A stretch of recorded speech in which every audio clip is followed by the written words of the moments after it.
Ça, c'est une patate. Et ça, c'est Super Patate.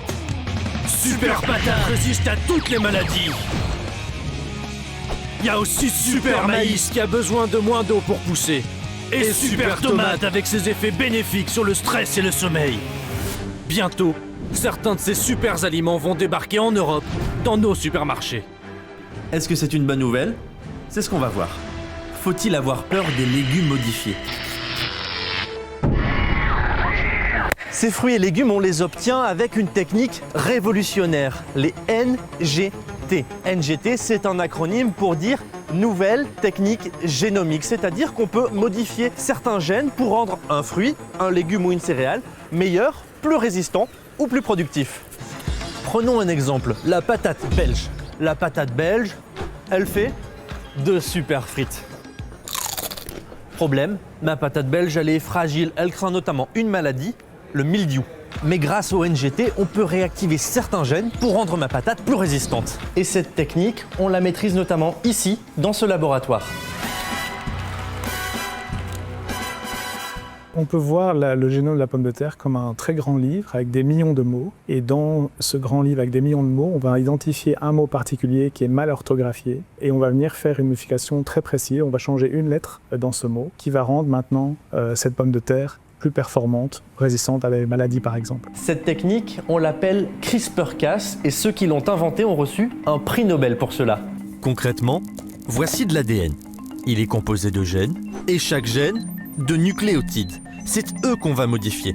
Avec ce qu'on appelle des ciseaux génétiques, on peut enlever un élément, en rajouter un ou le réécrire en reprenant le code d'une autre variété. Ce sont des modifications microscopiques mais qui suffisent à changer radicalement le résultat à la fin. Selon le professeur Van der Skuren, c'est une technologie pleine d'espoir, notamment contre le changement climatique. Ça peut par exemple vouloir dire développer des plantes, en tout cas sélectionner des plantes qui ont un système racinaire plus profond, plus étendu, pour mieux résister à la sécheresse. Est-ce que ça peut être aussi une solution pour continuer à nourrir toute la planète? Ça dépendra comment on utilise cette technologie. Et effectivement, on est dans des systèmes, par exemple, dans le sud global, qui font face à des défis de production agricole. Et donc dans ce cas-là, une plante améliorée qui est plus productive ou qui peut faire face au changement climatique, c'est une chance donnée aussi à permettre à ces communautés d'augmenter leur production agricole.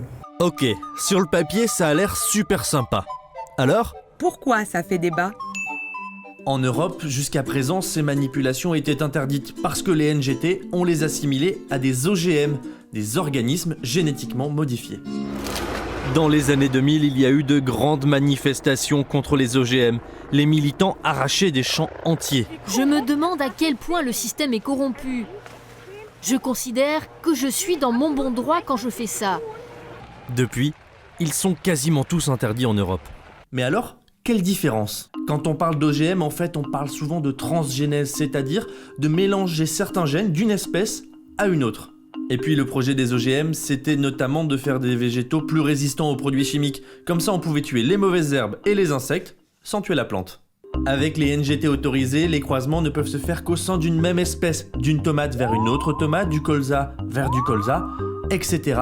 et de manière très limitée sur une toute petite partie du génome. En fait, les défenseurs des NGT disent qu'ils reproduisent ce que font déjà les agriculteurs depuis des siècles en croisant les variétés manuellement. En gros, les NGT, ça serait la même chose, mais en plus rapide et plus ciblé. Mais du coup, est-ce que ça présente des risques? Des rapports sur les NGT, il y en a un paquet. Par exemple, ce rapport de l'Autorité européenne de sécurité des aliments. L'EFSA n'a identifié aucun danger ni risque supplémentaire lié à l'utilisation des NGT par rapport aux techniques de sélection conventionnelles. Avec les NGT, on ne s'attend pas à avoir des risques pour les consommateurs. Mais l'enjeu est ailleurs. Ce généticien belge suit le sujet depuis des dizaines d'années. Le risque sanitaire est minime parce qu'en fait, les NGT produisent des substances ou donnent des propriétés aux plantes qui ne changent pas de façon fondamentale la qualité nutritionnelle des produits. Vous m'avez dit tout à l'heure, le problème est ailleurs. Qu'est-ce que vous voulez dire par là? Le problème des NGT, c'est en fait le modèle agricole qu'ils soutiennent. Donc aujourd'hui, l'agriculture au niveau mondial a des impacts très importants sur le changement climatique, sur la biodiversité, sur la santé des populations. Et c'est le modèle agricole intensif, basé sur des grandes surfaces, basé sur la monoculture, qui pose ces problèmes. Et les NGT, ils ont été conçus pour soutenir ce modèle. Des NGT, on en cultive déjà sur le sol européen à titre expérimental et ils seront bientôt dans nos assiettes. Après des années de négociations, l'Europe est en train d'autoriser les NGT avec quelques garde-fous. D'abord, un nombre très limité de modifications est autorisé. Ensuite, les NGT sont interdits dans l'agriculture biologique, de même que les évolutions qui permettraient de rendre les plantes plus résistantes aux pesticides. Sur le sujet, les agriculteurs sont divisés. Les grands syndicats agricoles défendent les NGT. Pour eux, c'est un rendement plus important en perspective et la promesse d'utiliser moins de pesticides et moins d'engrais. Pour eux, si les plantes sont plus résistantes, on a besoin de moins de produits chimiques. Mais là-dessus, tout le monde n'est pas d'accord. Il n'y a rien qui est prévu pour assurer la coexistence de ces cultures NGT avec les cultures conventionnelles et biologiques. Anoushka Hoffman et son syndicat défendent une agriculture plus durable. Les NGT, ça a plutôt tendance à l'inquiéter, surtout parce que NGT, c'est synonyme de brevet. Si vous avez une agricultrice qui a des semences de ferme, c'est-à-dire elle va garder une partie de sa récolte, une partie de ses semences pour les semer l'année d'après, et admettons qu'elle estime qu'il y a par exemple un certain gène de résistance à la sécheresse qui est intéressant dans ces récoltes. Si en parallèle vous avez une entreprise semencière qui développe un gène similaire, eh bien cette agricultrice pourrait être poursuivie en contrefaçon de brevet parce qu'en fait elle utilise déjà ce gène. Si ce champ-là ne contient pas de semences obtenues avec des NGT, mais celui d'à côté, oui. Est-ce qu'il y a un risque que celui-là soit contaminé ? Alors, dépendant des cultures, effectivement, il y a un risque de contamination. Sans traçabilité, les agriculteurs n'auront pas la possibilité de se défendre s'ils sont contaminés par une culture NGT et que leurs récoltes, si vous voulez, contiennent du coup ce gène.